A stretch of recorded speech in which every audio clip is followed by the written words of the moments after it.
Des voisins furieux ont découvert que l'hélicoptère qui perturbait leur sommeil appartenait aux sapeurs-pompiers. Quand la vérité a éclaté, la commandante a fait face à l'hostilité et au rejet dans sa propre résidence. Une urgence, inattendue, a tout changé, révélant le vrai sens de la communauté et de l'héroïsme. Une histoire de jugement hâtif et de rédemption qui va vous émouvoir. Préparez-vous à remettre en question vos propres attitudes. Avez-vous déjà eu envie de lancer une bombe à eau sur quelqu'un? Moi, oui, littéralement. Tous les jours. Surtout quand on me regarde comme si j'étais l'ennemi public numéro 1 juste parce que je fais mon travail. Et quel travail, madame? Sauver des vies. Mais apparemment, ça n'a pas d'importance quand vous réveillez les autres à 3 heures du matin, n'est-ce pas? Franchement, je n'aurais jamais imaginé que mon hélicoptère serait plus détesté dans la résidence que ce type du 302 qui joue du saxophone faux à 22 heures. La différence? Je sauve des gens. Lui, il massacre juste Mozart tous les soirs. Bienvenue dans mon enfer personnel. Une résidence nommée Bellevue, qui de belle n'a que la vue sur les regards de travers que je reçois chaque matin. J'ai 35 ans, je suis commandante chez les sapeurs-pompiers, et jusqu'à il y a 6 mois, je pensais que mon plus grand défi était de coordonner des sauvetages dans des situations extrêmes. Naïve. Vraiment naïve. Aucun incendie n'est aussi brûlant que la langue de Madame Geneviève, notre syndic, quand elle décide de jeter de l'huile sur le feu de la discorde. Tout a commencé quand j'ai décidé d'emménager ici. Vous savez, quand vous vous dites « Ah, je vais vivre dans un endroit tranquille, près de la nature, où je pourrais me détendre après des journées épuisantes. » Eh bien, quelle erreur! Je suis arrivé ici un jour d'orage, de ceux typiques, d'une région un peu en altitude, avec éclairs, tonnerre et tout ce grand spectacle climatique qui semble annoncer que quelque chose va mal tourner. Et ça n'a pas manqué. Le déménagement avait à peine commencé quand mon talkie-walkie a crépité. Urgence. Une personne âgée coincée chez elle avec de l'eau jusqu'à la taille dans une zone à risque. J'ai tout laissé tomber. Et quand je dis tout, je parle littéralement de carton bloquant la moitié du couloir de l'étage. Et je suis parti en courant. Qu'aurais-je pu faire? Dire « Désolé monsieur qui vous noyez, je suis en train d'organiser ma collection de plantes grasses ». Quand je suis revenu, 10 heures plus tard, trempé et épuisé, j'ai trouvé un petit mot rose collé sur ma porte, écrit à la main avec cette écriture parfaite et passive-agressive que seules certaines dames d'un certain âge maîtrisent. Attention, les parties communes ne sont pas une extension de votre appartement. Veuillez retirer vos affaires. Immédiatement, cordialement la syndic. Cordialement? Sérieusement? Le seul manque de cordialité ici, c'était le manque d'attention au fait que je pouvais peut-être être en train de sauver une vie. Et savez-vous le pire? À ce moment-là, je n'imaginais même pas que ce petit mot rose n'était que le prélude à la symphonie d'horreur à venir. Les premiers jours, j'ai essayé de faire profil bas. Je jure que j'ai essayé. J'ai rangé mon appartement, souri aux voisins dans l'ascenseur, ce sourire jaune que vous faites quand vous voulez dire « S'il vous plaît, ne me détestez pas ». Et j'ai même pensé à faire un gâteau pour la dite. Syndic, un gâteau, moi qui distingue à peine la farine de la maïzena. Mais j'étais prête à essayer, vous comprenez. C'est alors que j'ai reçu l'avis pour la première assemblée générale des copropriétaires. J'ai pensé à parfait. Je vais me présenter, expliquer mon travail, créer des liens. Oh, douce illusion. Je suis entré dans la salle commune de l'immeuble, où une vingtaine de personnes étaient assises sur des chaises en plastique disposées en cercle, comme pour une séance de thérapie de groupe. Et c'en était une, sauf que le seul problème là, c'était moi. À peine avais-je ouvert la bouche pour dire « Bonjour, je suis la nouvelle habitante du 507 », que Madame Geneviève, celle-là même du petit mot, m'a coupé avec la finesse d'un bulldozer. « Ah, c'est donc vous la responsable du vacarme infernal qui réveille tout le monde à 3 heures du matin. » Silence. De ceux qui pèsent tour, vous voyez, 20 pères Dieu me fusillant comme si j'avais avoué un crime odieux. J'ai dégluti difficilement. En fait, je ne suis pas responsable du vacarme. Je suis commandante chez les sapeurs-pompiers et votre grade nous importe peu, ma chère. Ce qui nous intéresse, c'est notre sommeil. Ma chère. Rien dans ce ton n'indiquait la moindre affection. C'était plutôt un « ma chère » du genre « je veux que vous disparaissiez d'ici ».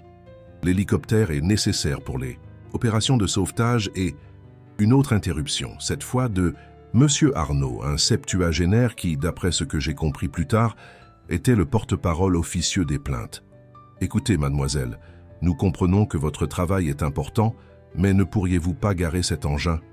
Ailleurs, il y a des gens ici qui prennent des somnifères et qui se réveillent quand même avec ce bruit. Garer.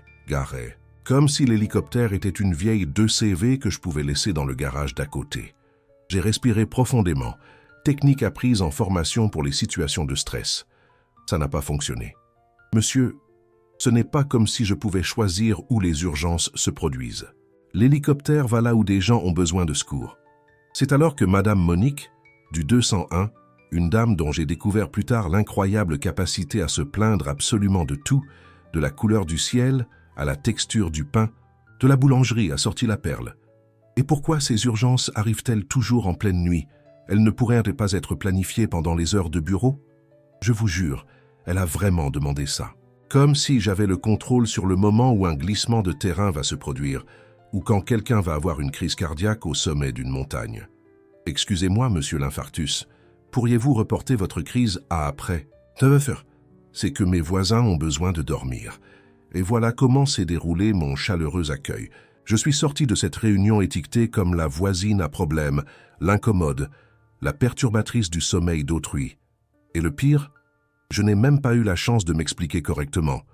Les plaintes étaient si nombreuses et si bruyantes que ma voix s'est perdue au milieu de cette tempête d'indignation. Les jours suivants, j'ai commencé à remarquer les conséquences. Dans l'ascenseur, les gens arrêtèrent de parler quand j'entrais.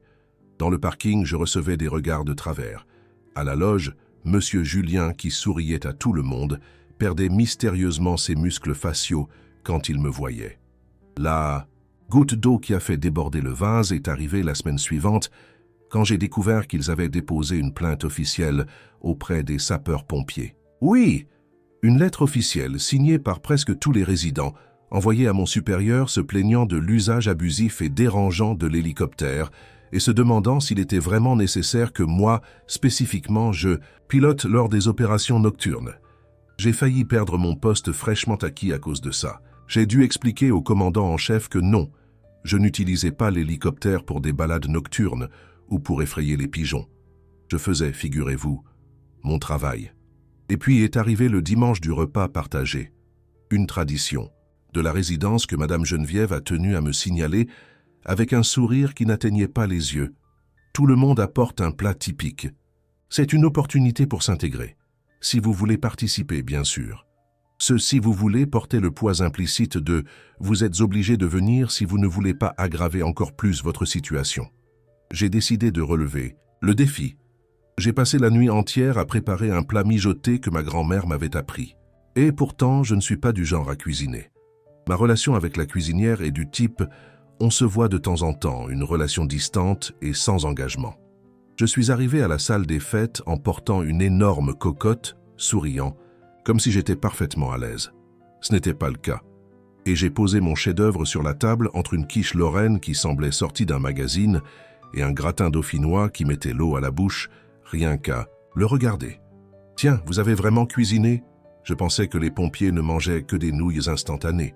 Madame Monique, bien sûr, avec son tact habituel. Étonnamment, on arrive à utiliser une cuisinière sans mettre le feu à la caserne, ai-je répondu, essayant de paraître pleine d'humour, forçant un rire qui ressemblait plus à un aboiement nerveux.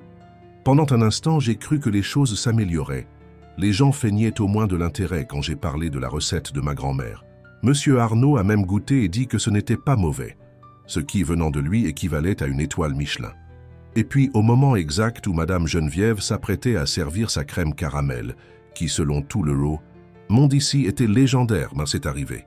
Mon pager a sonné. Ce bip inimitable qui signifie une chose. Quelqu'un a besoin de moi maintenant.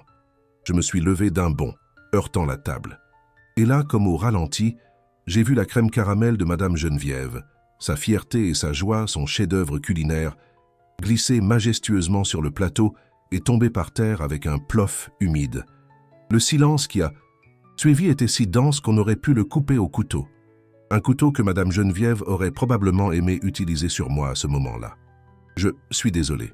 Urgence », ai-je balbutié, courant déjà vers la sortie. Bien sûr que c'est une urgence. C'est toujours le cas, n'est-ce pas? Sa voix, glaciale comme la crème caramel maintenant étalée sur le sol. Je suis parti de là avec le son des ricanements et des commentaires pas du tout subtils derrière moi. Voilà la destructrice de crème caramel qui repart sauver le monde. Très drôle. Hilarant, vraiment.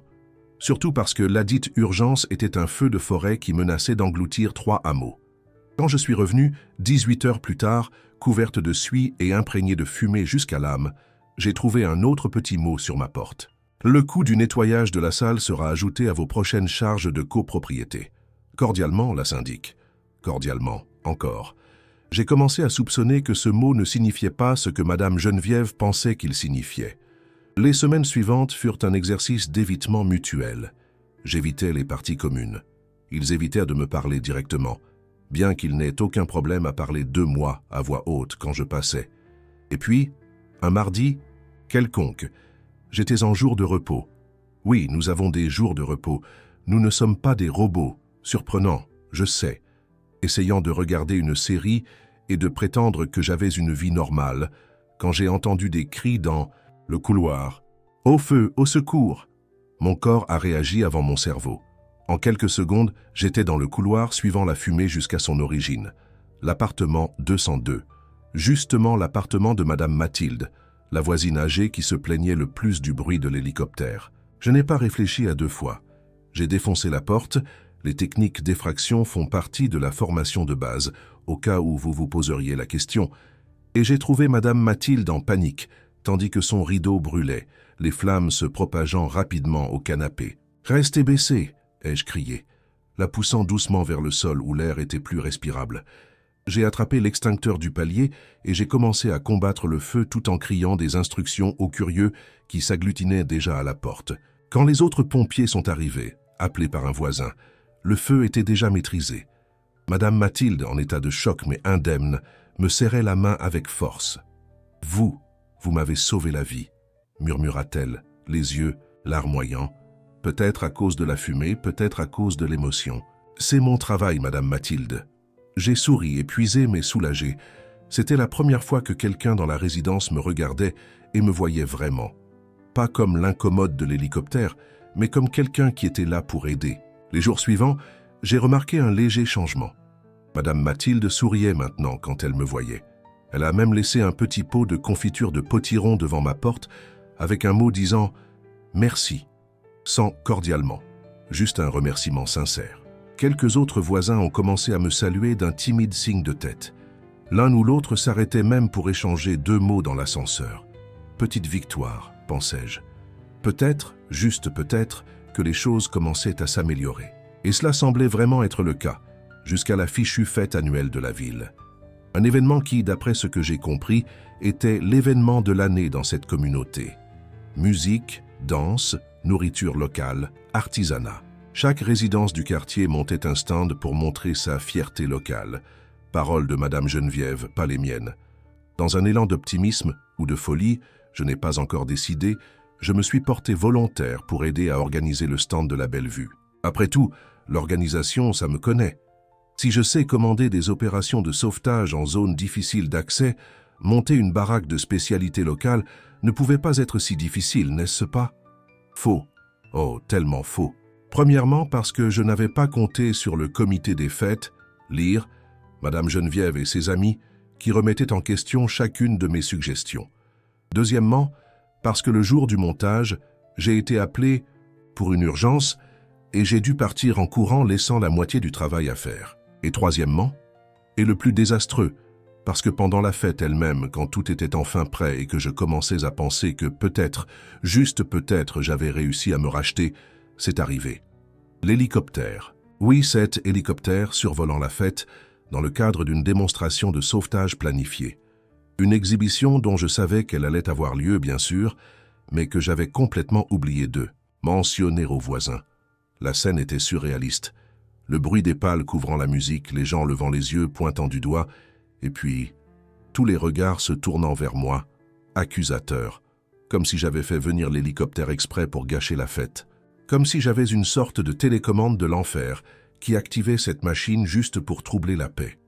Vous le saviez, n'est-ce pas? Madame Geneviève, évidemment, menant le cœur de l'indignation. Oui, mais... Et vous ne nous avez pas prévenu? Vous avez laissé gâcher notre stand, notre fête? Comment expliquer qu'entre coordonner un sauvetage réel le matin même et me préoccuper de la fête, La seconde chose m'était simplement sortie de l'esprit. Je suis désolé, j'ai oublié de prévenir qu'il y aurait une démonstration, mais ce n'est pas comme si ça gâchait la fête. C'est une présentation officielle qui fait partie du programme. Ah, bien sûr, et par coïncidence, c'est justement votre hélicoptère, n'est-ce pas? Ce n'est pas mon hélicoptère, c'est celui des sapeurs-pompiers, et ça ne nous intéresse pas. Vous faites ça exprès.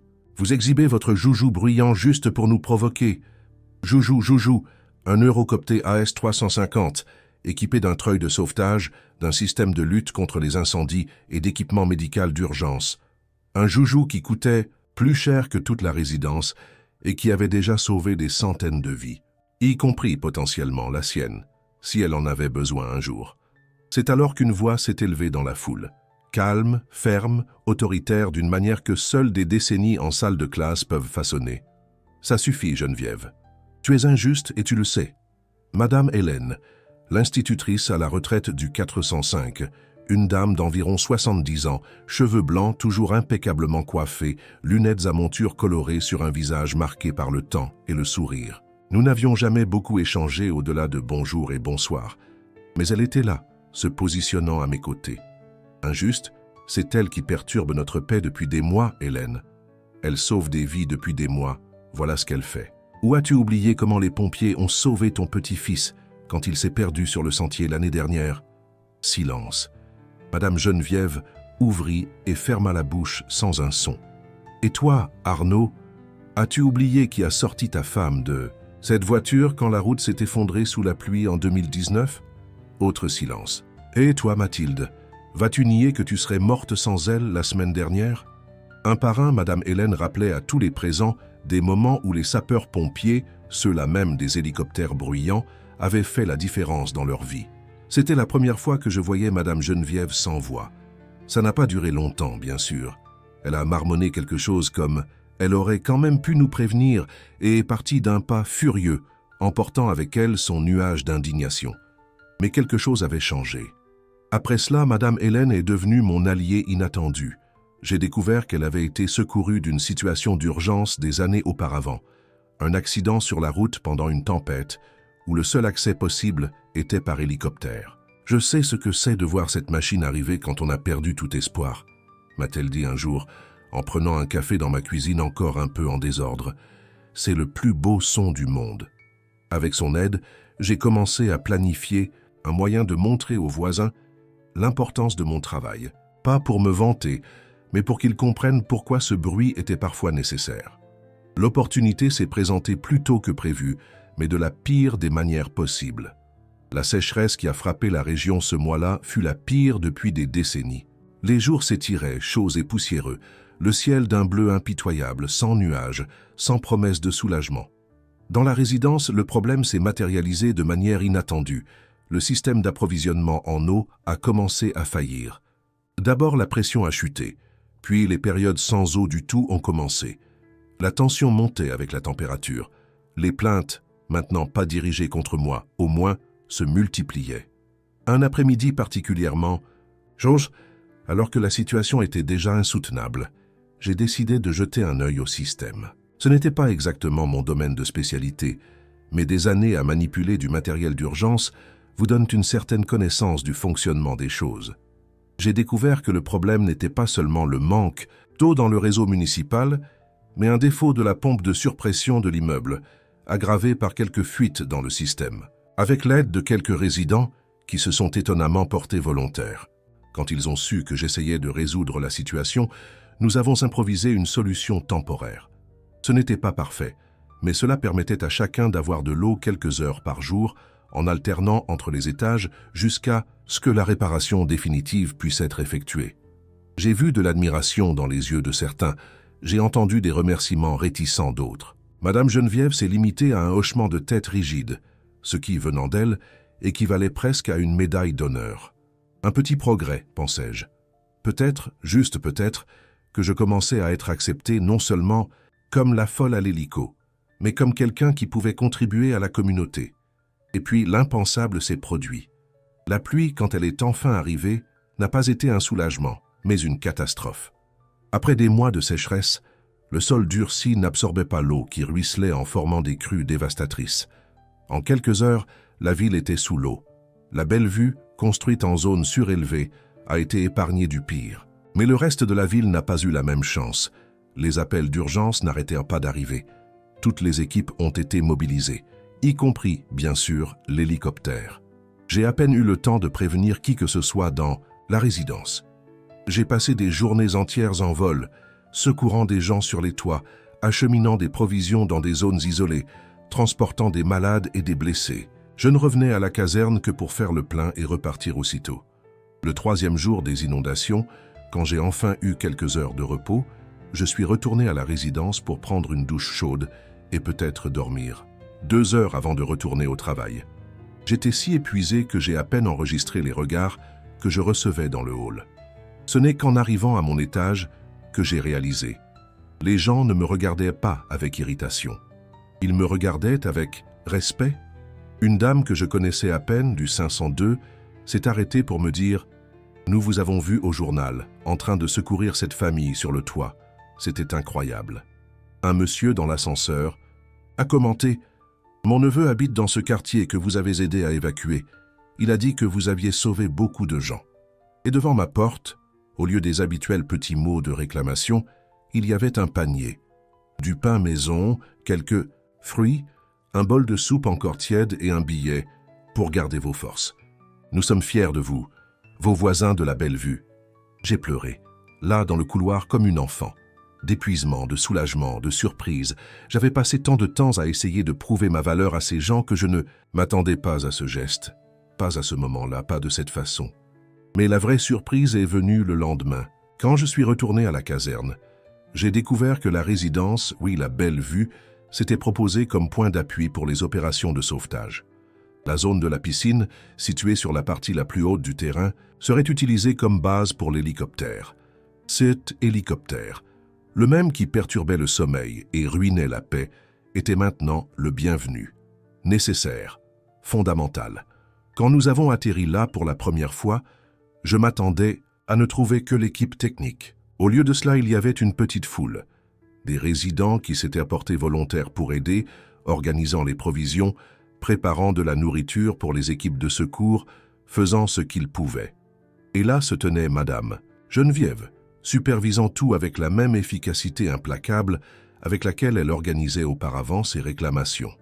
Quand je suis descendu de l'hélicoptère, elle s'est approchée. Pendant un instant, j'ai cru que j'allais recevoir une critique sur la façon dont j'avais atterri ou sur la quantité de poussière que j'avais soulevée. Au lieu de cela, elle m'a tendu la main. « Bon travail, commandante ».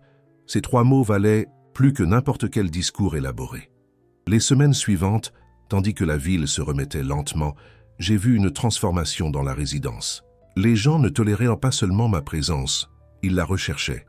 Ils posèrent des questions sur mon travail, sur comment ils pouvaient aider, sur ce dont j'avais besoin.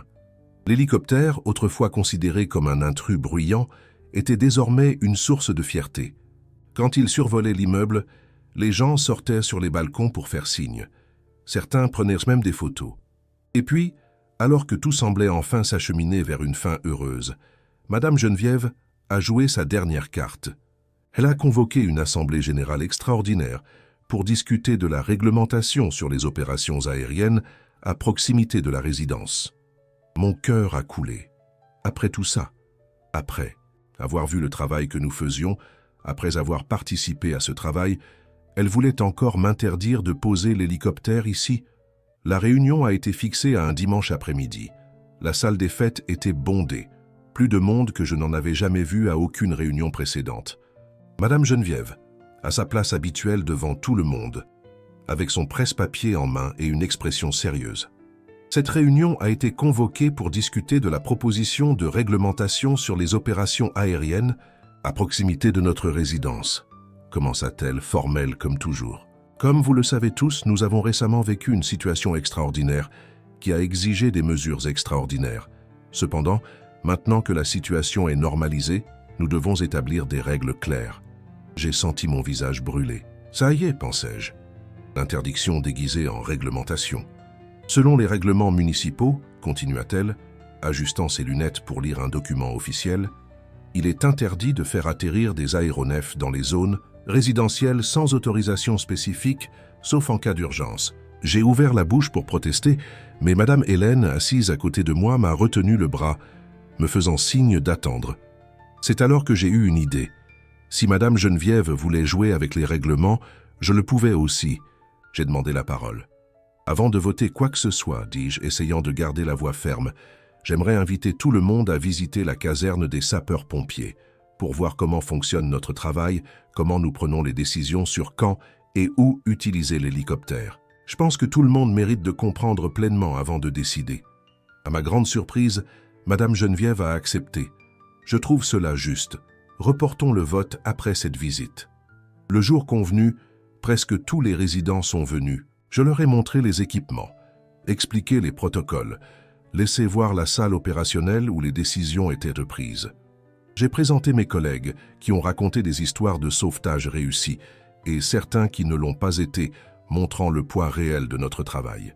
J'ai vu des yeux s'écarquiller quand j'ai expliqué que je dormais souvent à la caserne, après de longues gardes, pour être disponible en cas de nouvelles urgences, ce qui expliquait mon absence fréquente à la résidence et peut-être pourquoi il semblait toujours que l'hélicoptère me suivait. Le moment le plus touchant est venu lorsque Madame Hélène a demandé à parler. La voix étranglée par l'émotion, elle a raconté sa propre histoire de sauvetage des années auparavant.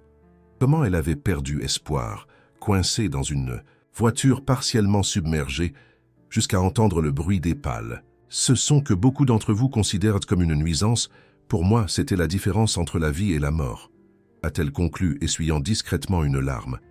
Alors, avant de nous plaindre, peut-être devrions-nous nous demander « Et si c'était nous ? Et si c'était nous qui avions besoin d'entendre ce bruit au milieu de la nuit ?» Le silence qui a suivi fut profond, réfléchi. J'ai vu des gens échanger des regards, hocher légèrement la tête, repenser. Lors du vote, qui a eu lieu la semaine suivante, l'atmosphère était complètement différente de la tension que j'attendais.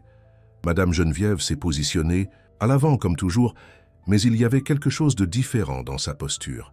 Avant de commencer le vote sur la réglementation proposée, annonça-t-elle, surprenant tout le monde, j'aimerais donner la parole à une personne qui a demandé à s'exprimer.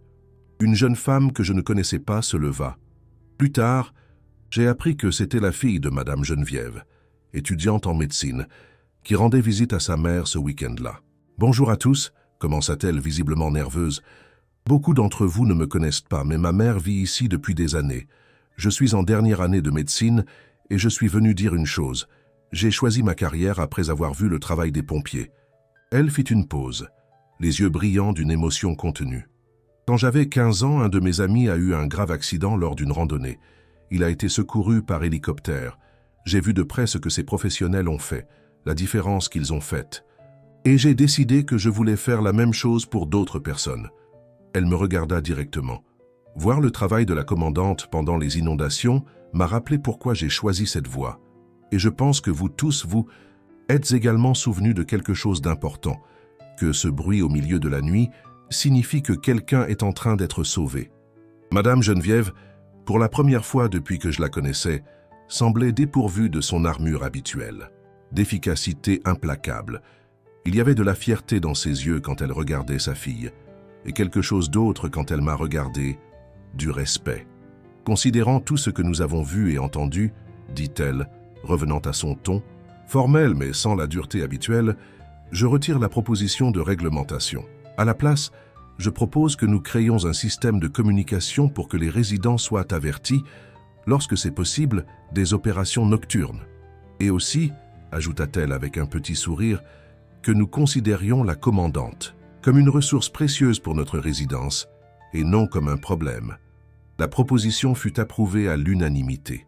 Et tandis que les gens applaudissaient, oui, applaudissaient, j'ai réalisé que j'avais enfin trouvé ma place dans cette communauté. Les semaines suivantes, la résidence s'est transformée. Les résidents ont créé un groupe WhatsApp où je pouvais prévenir des opérations programmées. Certains ont même organisé un système de soutien, me préparant des repas les jours d'urgence prolongés.